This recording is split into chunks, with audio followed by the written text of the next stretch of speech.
Енді осы және өзге де жаңалықтар жайлы толығырақ. Бүгін Алматыда Рысқұлов пен Сайын көшесі тоғысатын тұста салынып жатқан үлкен жол айрық көпір құлап, 20 адам ауруханаға түсті. Зардап шеккендердің барлығы көпірдің құлаған бөлігінде жұмыс істеген құрылысшылар. Толығырақ Сымбат Ғалымбекұлының бейнематериалында.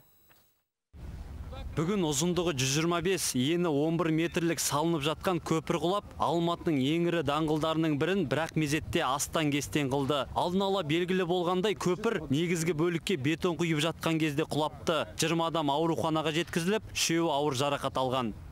Қазіргі таңда іздестіру жұмыстарына Алматы қаласы төтенше жағдайлар департаментінің құрылымдық бөлімшелері, сонымен қатар Алматы қаласы әкімдігінің құтқару қызметі, республикалық шұғыл құтқару отряды, апаттар медицинасы және жедел жәрдем қызметкерлерінен құралған жалпы саны 200-ден аса адам қызметкерлер, 95 техника және 3 ізкесуші ит жұмылдырылған.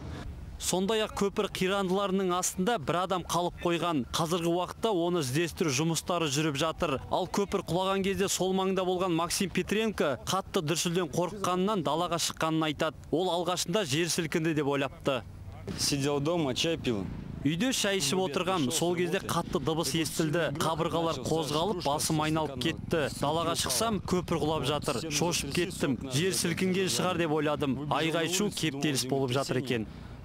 Айта кетейік, көпір құрылысын Базиса компаниясы жүргізіп жатыр. Құрылыс жұмысы 2014 жылы басталып, 2015 жылы аяқталады деп жоспарланған. Салынып жатқан айналма жол Рысқұлов даңғылы мен шығыс айналма жолын байланыстыру керек болатын. Сымбат Ғалымбекұлы, Илья Самахвалов, Юрий Проводин, Қазақ Ньюс, Алматы.